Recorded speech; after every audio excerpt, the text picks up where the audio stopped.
Welcome back to Bucko Booth. My name is Benson Fecht, and I'll be the host of your show today. Before we start off, just want to apologize for not having our weekly episode last week. I was on a mission trip in Knoxville, Tennessee with my church, so I was unable to do the episode last weekend. And just as a note, for the upcoming weekend, I'm going to be heading to Steubenville in Ohio for a youth conference, and I'll be unable to do the show next week. But besides that, nothing else should stand in the way of us and doing the show. So sorry for the turbulence here. Hope you guys stick around and enjoy the show. But yeah, just some notes on last week and on this coming week. But we got a lot of Pirates baseball to discuss, and we'll start with our weekly recap. We'll do it as if there was an episode last week, so just from Saturday to this point. So on Saturday, the Pirates beat the Brewers, evening up the series by a score of 12-2. Sunday, the Pirates closed out the second half and won the series against the Brewers by a score of 6-5. On Monday was the T-Mobile Home Run Derby. Josh Bell was the 3 seed. He went up against Ronald Acuna Jr., hit 18 home runs in his round, but Acuna Jr. beat him, hitting 25. Pete Alonso would go on to win the Derby from the New York Mets. Vlad Jr. put on a show, though, with an epic semifinal battle against Jock Peterson.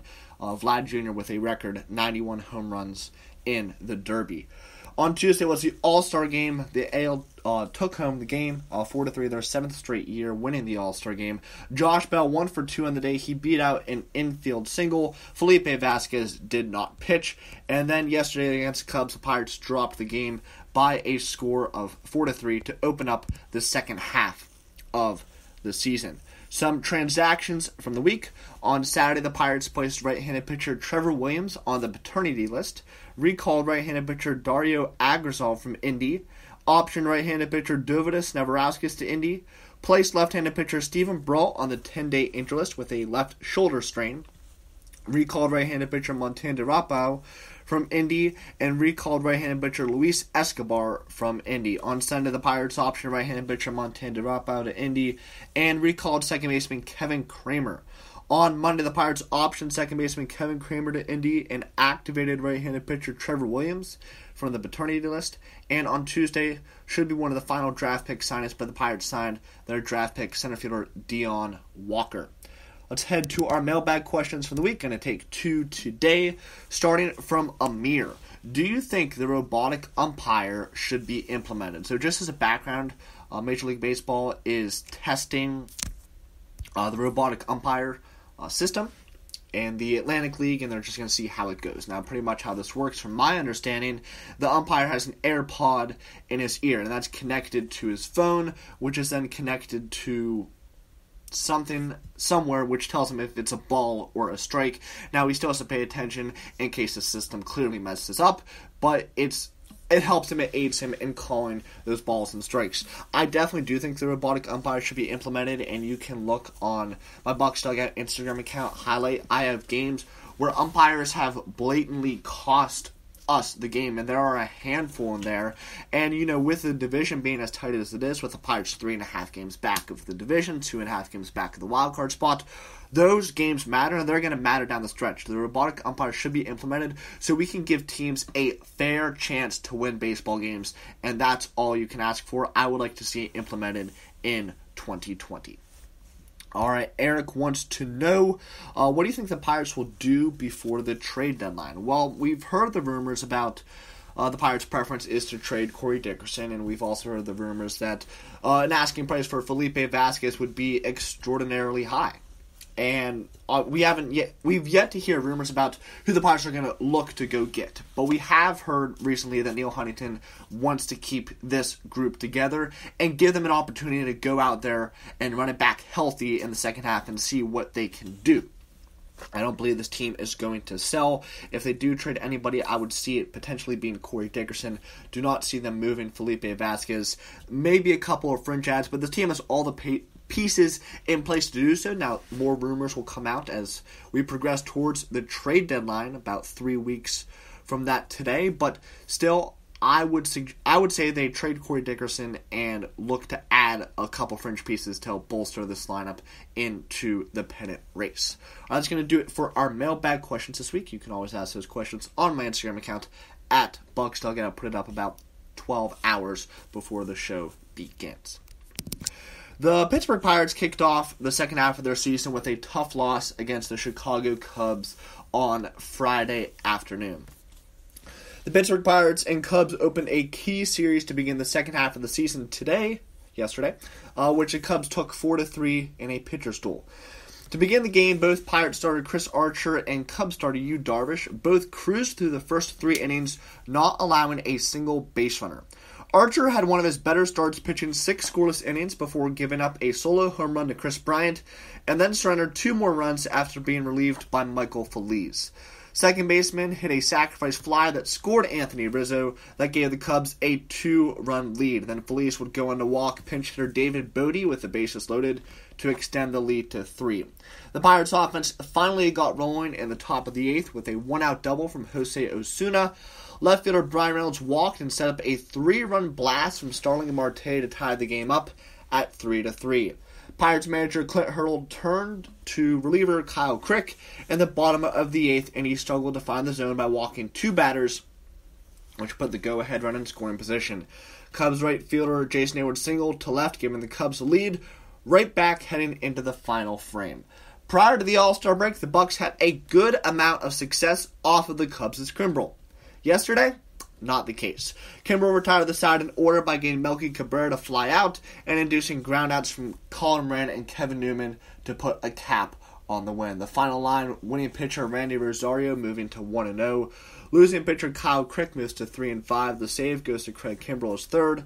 Today's probable starters for Pittsburgh, Jordan Lyles, 5-5 with a 4.36 ERA, and John Lester goes for the Cubs, 8-6 with a 3.72 ERA. And today is a very important game for this Pittsburgh Pirates team. I certainly cannot label it a must-win game with them being only 3.5 games out of the division and 2.5 games out of the wildcard spot.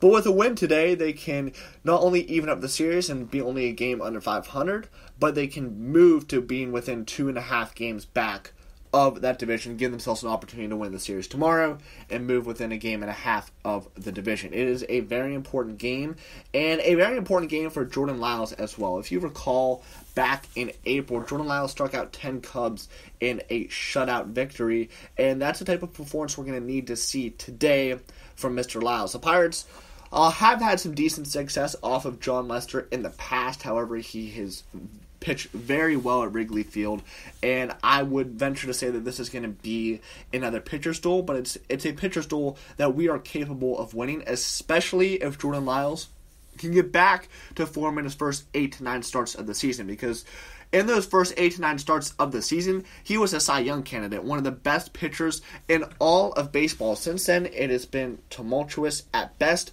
but you can point to his hamstring injury and really say, okay, he's been struggling because of the hamstring injury. Now, he's had time since over the All-Star break this past week, so he's going to be healthy, he's going to be strong going into the start, and we need him down the stretch in the second half with Stephen Brault and Jameson Taillon on the injury list. He's going to his success is going to go a long way into determining if this Pirates team can make the playoffs and potentially win the NL Central. So definitely a big start from him today. And I just want to touch on the game yesterday and a little bit on Kyle Crick. He has definitely struggled with his command, and that's really been the only knock on him. His ERA has definitely climbed over the past few weeks. And again, a lot of that goes back to him finding the strike zone with consistency, because he has one of the best sliders in all of baseball, and he has a high 90s fastball to go with it. It's just a matter of commanding those pitches and getting the swings and misses, because his batting average against is in the low 200s, and it's electric, right? He doesn't give up hits, but he does give up the walks, and when you walk 2 batters, you're only asking yourself for trouble, and that's what happened with Jason Hayward's 2-out single yesterday to score Chris Bryant to make it a 4-3 game, and that was ultimately the winning run. Kyle Crick can be one of the best 8th inning guys in all of baseball, and we've seen him do that time and time again, but he needs to start finding the strike zone with consistency. Also, getting Keone Kela back hopefully will be a big boost to this Pittsburgh Pirates bullpen. Looking forward to seeing Keone Kela and seeing if Kyle Crick can turn not this season around because he's had a decent season, but turn his control issues around. That would definitely be a big plus for this team. It is July, which means the trade deadline is just weeks away. Could the Pittsburgh Pirates be looking to add a starting pitcher? At the beginning of the year, it was believed that the Pittsburgh Pirates' strength would be their starting rotation. However, nobody expected 4 out of the 5 starters to spend significant time on the injured list already. On top of that, their 6th starter, Stephen Brault, is also on the injured list. Also, no one would have thought the Jameson tie-in, the team's number 1, would miss the bulk of the season either. Well, here the Pittsburgh Pirates are anyhow. Their offense looks like it is really starting to click, and the bullpen still is one of the most elite closers in the game. With the team being just 3.5 games out of first place in the National League Central, the team could be looking to bring in some reinforcements. With the All-Star break passing and the trade deadline just a few weeks away, the MLB rumor mill is about to speed up. There actually is a rumor that came out about the Pittsburgh Pirates yesterday, coming from Andrew Filipponi of 93.7 The Fan. This is interesting, as Filipponi has never been in the business of reporting rumors. However, that is what makes it interesting, and it's likely to be a legitimate piece of information. The host from The Fan tweeted, "Sources: Pirates have shown interest in Royals pitcher Homer Bailey. In his past 7 starts, the former Red starter has a 3.49 ERA. His deal with the Royals pays him the veteran minimum, free agent at the end of the season." Bailey is a name that is very familiar to the Pittsburgh Pirates, which is why he could be of interest to the Bucs. The former Reds pitcher has had a lot of injury issues over the last few years, but seems to be returning to a decent form this season. The righty is now with the Kansas City Royals and is turning in a mixed season. Bailey struggled out of the gate, giving up 10 runs in his first 2 starts of the season, which has inflated his stats up to this point. Right now, he has an ERA of 4.80 in 18 starts. However, he has been much better in recent weeks. Like Filipponi stated, he has a 3.49 ERA in his last 7 starts and actually has a 3.35 ERA in his last 8. Bailey looks like he is quietly returning to a solid pitcher once again.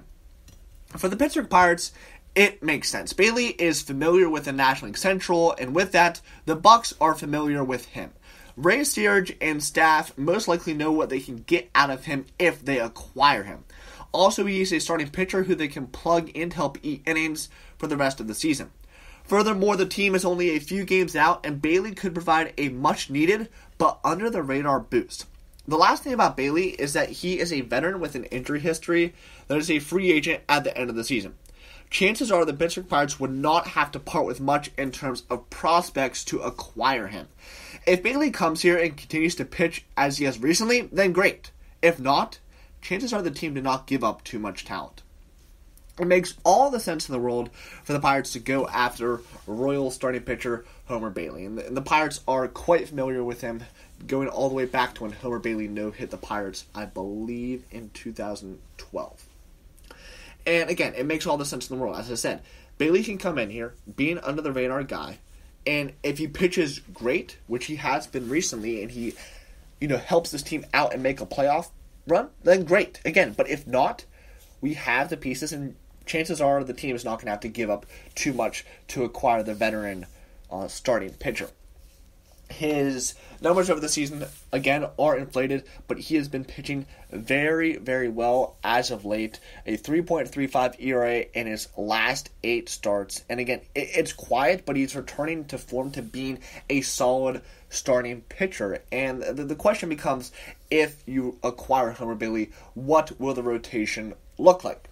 If Homer Bailey can pitch like he has as of late. So you have Trevor Williams at the top of the rotation with Joe Musgrove, Chris Archer, then you have Dario Agrazal, right, and Jordan Lyles. So that is the rotation. And the question then becomes, who do you kick out of the rotation? Stephen Brault shouldn't be on the injury list for too long. Jameson Tynan still unsure if he'll even return in 2019.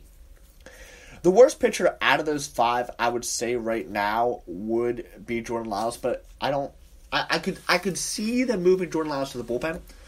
Dario Agrazal has been pitching great as of late, and we'll see if that continues in the second half. So I'd say it would be between Lyles and Agrazal as to who exits the rotation. I think Lyles could be a